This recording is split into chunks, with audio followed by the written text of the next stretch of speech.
Bienvenidos, bienvenidas y bienvenides a este ciclo de entrevistas que estamos haciendo con el señor Pedro Belloni desde nuestras casas. ¿Cómo le va, Belloni? ¿Bien? Bien, contento. Estoy contento de encontrarnos una vez más en esta oportunidad. Es verdad que con los columnistas la pasamos bien, hay que decirlo. Pero cuando entrevistamos, hay de todo. Cuando entrevistamos a personalidades de la ciudad, o, bueno, no tiene por qué ser platense, pero que ha marcado de alguna manera u otra alguna disciplina, ha pasado gente de cuestiones corales, han pasado actores, bueno, gente del ámbito de la política. Sí. Y hoy toca la oportunidad de entrevistar a alguien que cine, ¿no? Vamos a meter estoy ansioso. Bueno, ya nos habíamos metido la otra vez con la película Tóxico también, ¿se acuerda? Es verdad, sí, pero no era parte de este ciclo, era como algo pero aparte, bueno, ya ahora consolidado. Carpo. Sí, exactamente. Pero bueno, ahora nos vamos a meter en una película documental. Un ciclo, ¿sí? Vamos a hablar con el director, un ciclo de película documental, exactamente, con el señor Diego Recalde. ¿Cómo estás, Diego? ¿Bien? ¿Qué tal? Bien, ¿y vos cómo andás? Bien, muy bien. Director de la película ciclo, decíamos recién, ciclo de películas documentales de las víctimas de Tangalanga. Y permiso, me voy a poner de pie para nombrar al doctor Tangalanga. Que no sea muy bien. Un ídolo de varias generaciones. ¿Cómo se te ocurrió hacer esta película o estos documentales serían, ¿no? Porque en realidad son documentales sobre una cuestión puntual que son las víctimas. Porque uno puede pensar, bueno, la vida de Tangalanga, contamos cómo él se terminó convirtiendo en un humorista, pero vos fuiste por las víctimas. ¿Cómo se te ocurrió hacer eso? Por varias razones. Primero, porque me parece que la vida de Tangalanga ya había sido contada, incluso por él mismo. Por lo tanto, no iba a sorprender. Más allá de algún detalle de color, mucho no tenía para agregar. Y en segundo lugar, voy a prender la luz así me ves mejor, había algo que me pasaba a mí al menos desde la adolescencia cuando escuchaba esos cassettes en los años 80. Yo soy más grande que vos, pero vos dijiste algo muy interesante ni bien empezó esta charla, y es varias generaciones. Tangalanga es un fenómeno muy particular que atravesó no solamente varias generaciones, sino también varias capas sociales. Es un tipo que llegó a la baja, la alta y la media, que creo que hay poquísimos humoristas que hayan conseguido semejante cosa. Y lo que me pasaba a mí en aquel entonces, en los 80, que creo que en definitiva le sucedía a casi todos, es ¿cómo será esa otra persona que lo atendió? ¿Quién es? Porque esa duda siempre estuvo entre nosotros. Es cierto que en aquel entonces teníamos una urgencia, conocer al cargador, es decir, a Tangalanga, porque no sabíamos quién era. Yo recién me enteré en los años 90 y tuve la posibilidad de verlo personalmente en el año 91, en el mes de abril, en la calle Corrientes. Pero hasta ese entonces me quedó grabado. Hasta ese entonces no sabía quién era el doctor Tangalanga. Me lo habían descrito. Un amigo alguna vez me dijo, yo te lo señalé una vez y te dije que era él. Me señaló un pelado. Puede ser que me lo haya señalado, pero en ese momento no tuve contacto. Pero vos llegaste por los cassettes, te fueron llegando los cassettes y lo ibas escuchando así, tu vínculo con... Claro, lo que se empezó a generar en aquel entonces fue el famoso fenómeno clandestino, esta viralización antes de la existencia de la viralización, donde pasaban de mano en mano y uno se juntaba con amigos y lo escuchaba a escondidas, porque no te olvides también que el mensaje que salía de esos cassettes inmediatamente iba a hacer que fuéramos retados por nuestra persona del otro lado que sufría. Bueno, había muchas objeciones morales para hacerle al doctor. Lo cierto es que esos cassettes que empezaron a circular de manera clandestina me terminaron generando una risa que no cerraba. ¿Por qué? Porque ya en el año 91 tenía el lado del cassette que quería completar, que era quién era el doctor Tangalanga. Bueno, lo conocí. Desde ese entonces hasta hace 7 o 8 años atrás, la duda me seguía carcomiendo el alma, porque esos cassettes fueron hechos de A2. Claro. Para que haya un lucimiento personal de Tangalanga, tiene que haber una víctima, si no es impensado ese formato. Y entonces ya me había recibido de director de cine porque había hecho varias películas. Y dije, ¿por qué no salimos a ponerle rostro a esta historia para completar ese otro lado del cassette? Porque para mí seguía siendo una asignatura pendiente. Entonces, como era director de cine, me envalentoné y salí a la cancha. Ahora bien, las dificultades con las que me topaba en aquel entonces y me sigo topando porque alguna otra víctima queriendo encontrar, es las pocas pistas que hay. Porque Claro. Tangalanga lo que dejó es algún nombre, algún barrio, alguna dirección, pero no más que eso. Además, Ergo ibas a tuve- buscar gente famosa, digo, no era que ibas a buscar Claro, personas que habían sido exactamente. famosas en su momento y que ahora ibas a rastrear. Claro. Eran gente anónima. Y no solo la principal complicación de no tener tanta información, sino también de que se trataba en algunos casos de personas que tal vez hasta tenían un resentimiento, un recelo, un dolor, sea de cual fuera. Entonces vos tenías que entrarle por otro lado, por el lado de la ópera, porque se dio la casualidad de alguien que Claro. tuviste como docente, pero me imagino que eso complicó un poco, se ve también reflejado. Pero ¿cómo fue encontrarse esas Se ve sensibilidades? reflejado y a propósito lo dejé, porque si yo de entrada les iba a decir, los vengo a ver porque ustedes fueron víctimas de Tangalanga, podía sonar chocante, podía sonar a burla nuevamente, y también les iba a traer un recuerdo que quizás no sea grato, porque yo no sé qué pasa por la cabeza de cada una de las víctimas. Y de hecho me topé con reacciones variopintas, porque de hecho hay muchos que se hicieron fanáticos a partir de haber sido víctimas del doctor. Casi el síndrome de Estocolmo se dio, ¿no? Entonces, eso con lo que me iba a topar, para mí seguía siendo un gran misterio. Entonces, trataba de ir de a poco. De hecho, cuando fui a la Bombonería Crisantemo, primero fui, digamos, con un dato que tenía que ver con algo real, porque nunca les mentía, ¿eh? Tenía que ver con que Bombonería Crisantemo era una bombonería más antigua de la ciudad de Buenos Aires, que eran 3 generaciones quienes se habían dedicado al negocio de los chocolates. Y después, bueno, les planteaba, bueno, miren, aparte les cuento que esta bombonería es emblemática porque Tangalanga les hizo una cargada, y eso también facilitaba que del otro lado me revelaran el dato, ya estuvieran flojos, porque en definitiva se dieron cuenta que yo iba con otra actitud. Claro. Una vez que terminábamos de hacer la nota, sí, les contaba que esto iba a formar parte de la película Víctimas de Tangalanga, y aparte me firmaban el papel autorizándome para que yo pudiera poner su imagen, ¿no? Pero entraba siempre por un lugar donde la charla se pudiera dar, porque si no, podía el otro sentirse violentado, porque de hecho esos llamados a muchos lo violentaron. Entonces, ¿para qué traerles recuerdos de esas características cuando en realidad mi objetivo era otra cosa? Mi objetivo era otro, era redimirlos. Yo quería que la víctima tuviera el lugar que no tuvo, que es hasta incluso el de perdón de parte nuestra, porque yo me mofé de ese tipo y mucho, si bien no es tan dramático, porque al fin y al cabo es una cargada telefónica, pero bueno, una forma también de pedirle disculpas y de cumplirles alguna asignatura pendiente en el caso de que las tuvieran, cosa que en la película se ve, porque, no sé, por ejemplo, el tenor dramático terminó cumpliéndole un sueño, pero me parece que se lo merecía. Entonces, de nuestro lado también tiene que haber ya otra mirada, ya no esa mirada adolescente donde me burlo del otro, porque, claro, en la adolescencia eso sí que funciona. Y no está mal. Uno cuando es adolescente tiene un nivel de pedantería muy alto y salís a burlarte de todo el mundo y te crees que los demás son todos idiotas y que no saben cómo vivir y que vos vas a iluminarlos y te sentís un esclarecido. Bueno, ok, está bien que eso pase, es la adolescencia. De hecho, en la adolescencia esto pegaba mucho en los hombres, porque las mujeres, y disculpa la clasificación escolar, tienden a conmoverse con la víctima, tienden a ponerse del lado de la víctima. Los hombres, nosotros somos un poquito más hijos de puta y disfrutamos del dolor ajeno, sobre todo, insisto, en la adolescencia. Igual no me parece tampoco tan grave, es una simple broma telefónica, no es mucho más que eso, no es que el doctor les hizo un daño irreparable, ¿me entendés?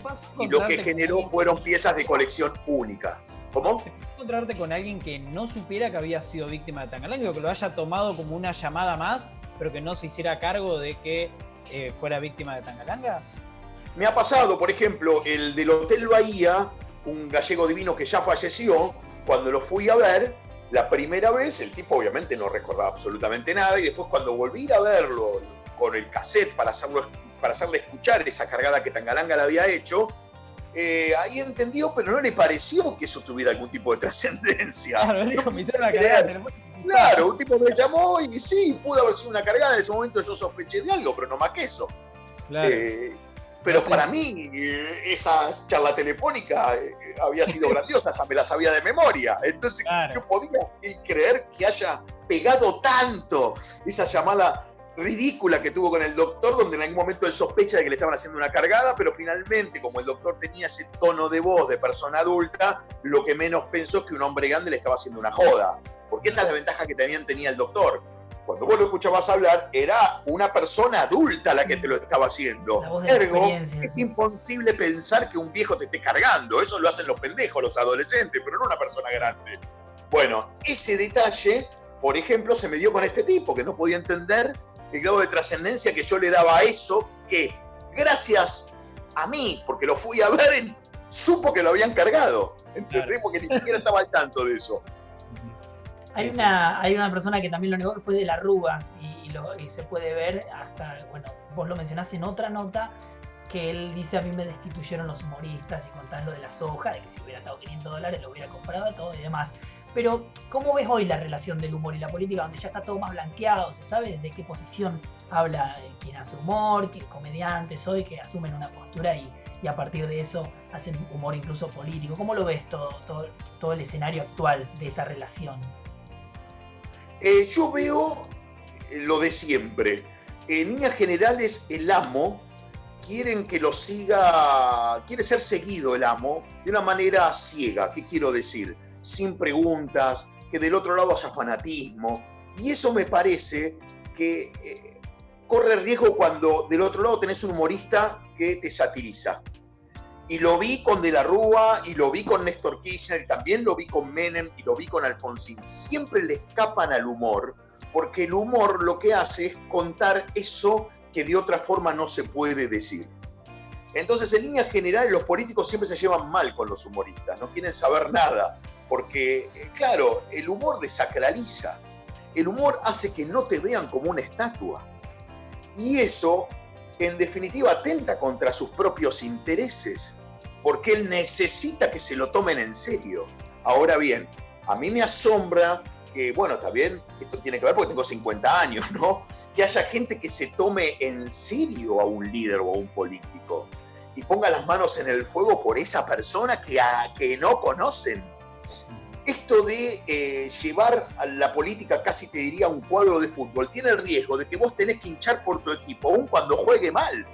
Por eso a mí mucho el fútbol no me interesa, y por eso no me parece que sea sano concebir la vida en esos términos. El fanatismo no sirve absolutamente para nada, porque te quita la mirada panorámica.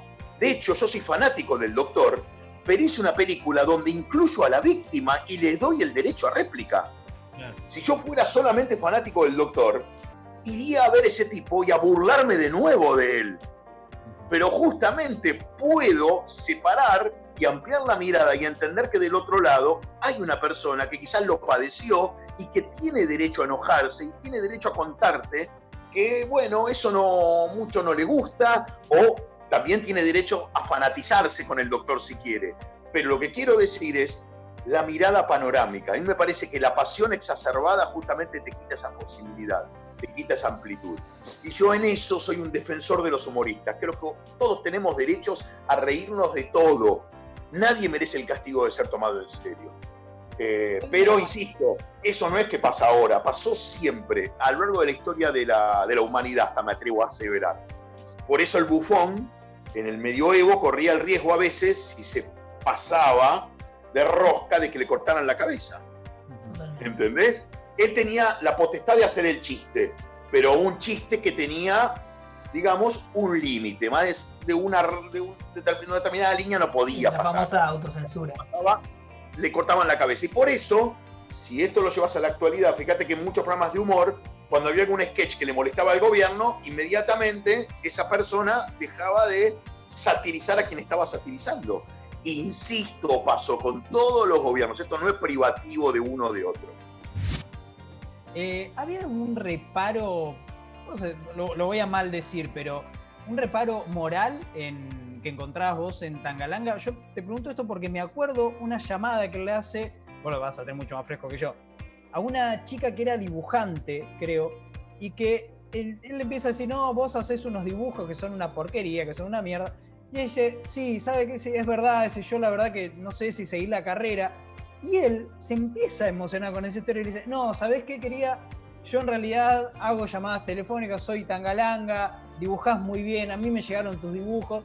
Es la primera vez que yo lo escuché a él romper esa cuarta pared y decirle a ella: yo estoy haciendo esto como una broma, vos dibujás muy bien. ¿Vos encontraste reparos morales en eso, digo, en esa que él los tenía a veces después de hacer la cargada. Me han contado que, por ejemplo, en el caso del locutor animador, que era su llamado favorito, él después se arrepintió porque le dijeron, que esto después tampoco fue cierto, pero en aquel entonces le dijeron a él que este tipo estaba buscando laburo y él en un punto se mofó de esa desesperación porque le hizo hacer una serie de personajes por teléfono para decirle al final que imitaba como el orto. Entonces, cuando le contaron que esa persona en realidad estaba buscando trabajo, que cosa que es mentira, pero ese es el rumor que le ha llegado. Lo ven incluso en la peli que estaba lleno de laburo, 8 de cada 10 comerciales. Claro, en realidad no era eso, claro, pero él en ese momento, bueno, le contaron que se había mofado de una persona que estaba pasándola mal y ahí le agarró culpa. Es decir, que era un tipo con culpa. Con lo cual, esto habla bien de él, ¿no? Porque, digamos, si bien era una especie de Dr. Jekyll y Mr. Hyde, porque eso era Tangalanga, tenía un costado muy solidario donde ayudaba a amigos al punto tal que a alguno le compró una casa a ese nivel, porque era un tipo que tenía un muy buen pasar, pero no todos los tipos que tienen plata la comparten, más bien la historia de la humanidad te indica lo contrario. Y también es un tipo que creo que en el hospital de niños hacía permanentemente donaciones, no sé qué relación tenía, pero era de colaborar de un modo activo, ya sea con dinero y también animando a los chicos y a los grandes que estaban pasando por problemas de salud graves, porque no solamente en el hospital de niños, creo que a otro más también iba, y hasta ha llegado, me han contado, tardes a cenas, en por ejemplo Nochebuena, que se hacían ahí para festejar el encuentro familiar, ¿no? Como suele pasar en la Navidad, porque se había quedado en el hospital contándole chistes a un enfermo. Digo, ahí tenés un costado de un tipo solidario, generoso, que por otro lado era equilibrado por este costado de, bueno, tenemos a Mr. Hyde, que es el tipo que llama por teléfono a alguien y goza con la desesperación ajena, ¿no? Entonces, sí, está bien. Había un costado del perverso. No hay dudas de eso, esto lo señala muy bien el Taller Mecánico. Por otro lado, tenemos que decir que esta obra, sin esa cuota de perversidad, no se puede concebir. Porque vos no podés avisarle al otro que se va a tratar de una joda. Para que el dolor te atraviese y le cause gracia a quien estamos escuchando, la persona que está sufriendo no tiene que saber que se trata de una charada. Tiene que creer que de verdad está pasando eso que Tangalanga les está contando. Entonces, sí es cierto que ahí el tipo era un hijo de puta, digamos, ¿no? Pero bueno, tampoco es que hacía un daño irreparable. Entonces, desde ese lugar tiene el cielo garantizado. Además, nos acabamos de enterar, porque esto, digamos, es más conocido por los fans más íntimos, de que el tipo hacía caridad de forma permanente. Esto yo lo descubrí con la película, yo antes no lo sabía.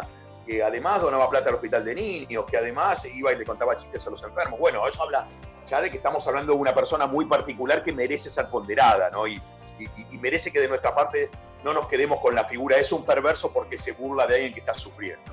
Digo, hay algo que mencionás y recién hablabas de estatua y me vino a la mente.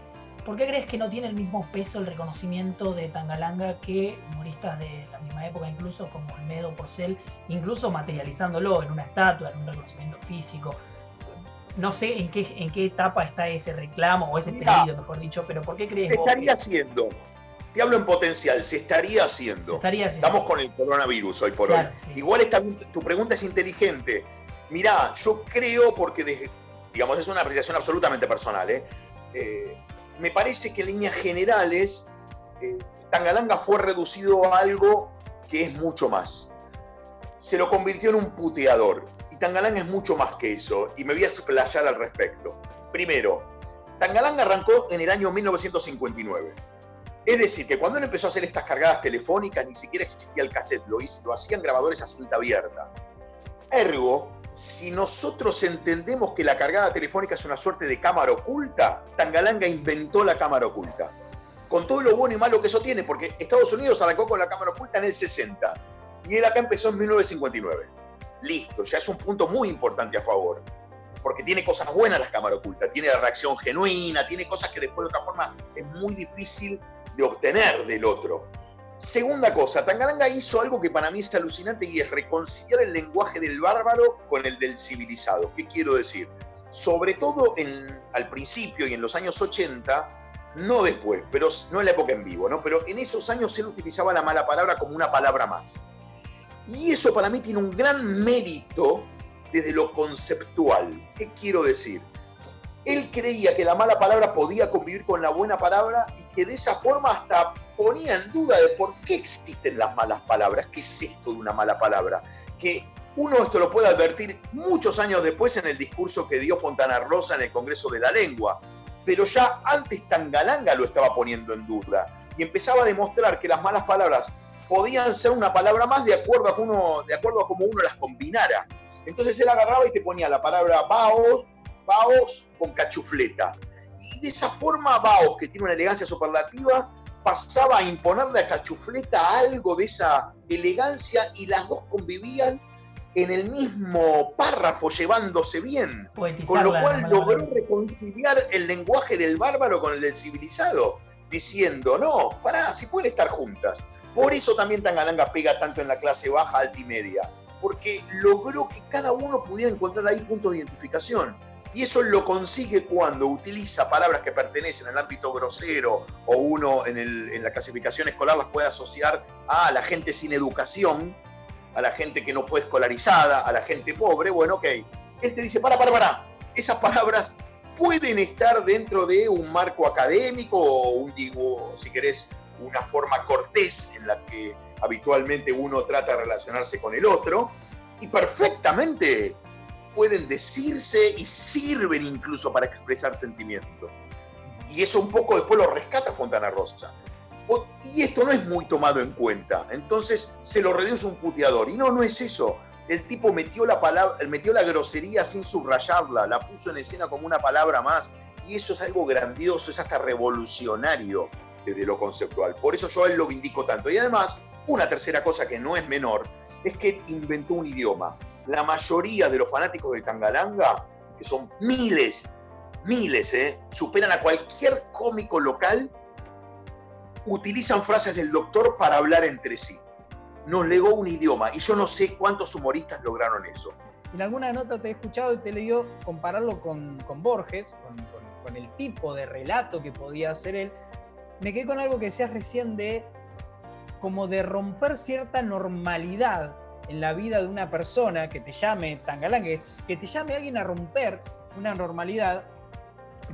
Hay un libro de Cortázar que se llama El libro de Manuel, donde un grupo de exiliados políticos en Francia, que arman un grupo que se llama La Joda, que buscan eso, como romper cierta normalidad. Y esa normalidad que rompen es, bueno, ponemos fideos adentro de los atados de cigarrillos. Entonces cuando la gente va a sacar un cigarrillo, saca fideos. Y eso ya te cambia en algo, te cambia un ratito por lo menos. Y una llamada de Tangalanga es fideos adentro de un paquete de cigarrillos, es cambiarte un rato la normalidad, ¿no?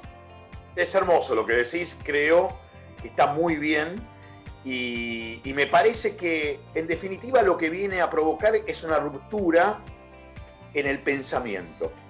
Él te invita por un instante a salir de tu zona de confort. Claro. A través del disparate, lo cual no es poco, porque también otra cosa para ponderar es que fue el primero, porque no hay registro de otro en Argentina, de desarrollar el humor absurdo. Él arrancó en el 59 y la Argentina siempre tendió a emular el humor picaresco de la Italia del Sur, que lo ves sobre todo en Porcel, Olmedo y hasta te diría en Telecataplum, porque los chistes que se hacían ahí en su mayoría eran más relacionados con el sexo, con el doble sentido. Y Tangalanga tenía poco de eso. Cuando le decían vos sos puto y él decía sí, yo soy puto. No es que hacía ay sí señor, no caía en esta parodia burda. Era más todavía complejo lo que el tipo proponía. Yo soy un puto viejo, decía, y seguía la charla. O sea, no es que le molestaba ser gay como por ejemplo sí le molestaba a Olmedo. No, para nada, no me toque. Yo jamás. Tangalanga asumía una homosexualidad en un nivel de disparate que para mí lo convertía ya eso en otra cosa. En algo mucho más potente, más ponderable y más hermoso, digamos, ¿no? Pero está muy bien lo que vos señalás, es un ejemplo hermoso y creo que tiene que ver con eso. Yo en el caso de Borges, cuando lo comparé a Tangalanga con Borges y con Piazzolla, me refería a que fue capaz de crear un idioma que solamente él pudo hablar. Fue un ser único. Porque después los que aparecieron, que quisieron imitarlo, nada, no pasaba nada. Él creó este código único, donde la mala palabra dejó de ser una mala palabra para ser una palabra más. Y juntó dos formas expresivas que aparentemente van por carriles distintos.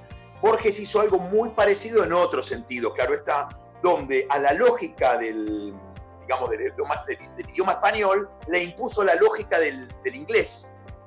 Y claro, con eso terminó generando una forma expresiva que solamente él pudo desarrollar y plasmar en su obra. Y después, cuando aparecieron sus imitadores, se notaba. Lo mismo que pasó con Tangalanga. Porque son esos seres únicos que solamente han sido tocados por la varita mágica y están para ser un formato en sí mismo. Nace y muere con ellos. ¿En qué situación está la cuarta y la quinta parte de la película? Que sabemos que estaba para salir ahora, en este año. ¿Llegó a estrenarse, no? No llegó a estrenarse, estaban para salir este año. La cuarentena obviamente me mandó obligadamente a boxes. Están casi terminadas. Me queda una semana de rodaje, que son 2 víctimas en particular que quiero ir a ver, y unas cosas más que quería grabar. Y lo que me queda, que espero que finalmente salga, hasta ahora venía como encaminado, no estoy tan seguro, pero voy a suponer que sí, es el monumento. Yo quiero que esta quinta parte termine con el monumento real, porque el objetivo de esta cuarta y quinta parte tiene que ver con eso, con el monumento a Tangalanga. Más allá de que aparecen unas víctimas emblemáticas que yo tenía ganas de conocer y creo que la gente también, porque pertenecen a las víctimas emblemáticas. Originariamente yo pensé en 33, que son las primeras 3 películas, ahora decidí estirarme hasta 55. Y bueno, te podría decir que esas restantes aparecen en la cuarta y quinta parte. Vamos a ver cómo resulta. En principio, para que se estrenen, yo necesito el monumento porque eso le va a dar un fundamento a la película, le va a dar el alma, porque se me ve a mí en el medio luchando, yendo a ver a Larreta y a un montón de gente para conseguir que el monumento se haga. Entonces, así como creo que la trilogía tiene su alma y cada película de esa trilogía tiene su porqué, tiene su esencia, la esencia de la cuarta y quinta parte es el monumento. Esa es la justificación real. No mostrar víctimas por la galería, que uno podría decir, bueno, con eso alcanza. Está bien, es cierto, alcanza, pero necesito que tengan alma las películas, y el alma se las va a dar el monumento, no tengo dudas de eso. Ojalá se haga. En principio venía encaminado. Más de eso no lo sé. Bien. La verdad que más de eso... Gracias, Diego. Por favor, un placer. Gracias. Vamos a ver para cuando esté el estreno de la cuarta y quinta parte, volveremos a hablar, si te parece. Sí, claro. Yo calculo que este año debería suceder. Igualmente hay que ver si este año va a haber cines. Porque para ahí este año no hay cines todavía. Claro.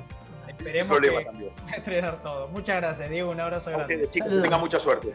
Hasta luego. Chau. Ahí pasaba entonces Diego Recalde, hermosa charla. Muy linda, me gustó. ¿Te gustó? Sí, me gustó mucho. Realmente un personaje muy interesante, el doctor Tangalanga, alguien que hizo algo totalmente diferente. Hay cuestionamientos sobre Tangalanga, hay fanáticos sobre Tangalanga, me parece que está bien mirarlo desde cualquiera de esos lugares, pero lo que no se puede discutir es que ha hecho algo que nadie había hecho hasta el momento y que nadie volvió a hacer, que es hacer estas bromas telefónicas. Exactamente. Ustedes recuerden, como siempre, nos quedamos sin tiempo, pero si hay alguna nota, entrevista que les gustaría que hagamos, escríbanos @teuniversidad y ahí podemos negociarlo. Pásenme el teléfono, así yo ya... Pasen plata. No, Claudio, dijimos no le podemos pedir que nos pasen plata. No, dijimos que si nos pasan el teléfono nos facilitan el trabajo. No, qué feo. No hay problema. Bueno, muchísimas gracias, señor Pedro Belloni. Nos volvemos a encontrar próximamente en este ciclo de entrevistas desde casa. Hasta luego.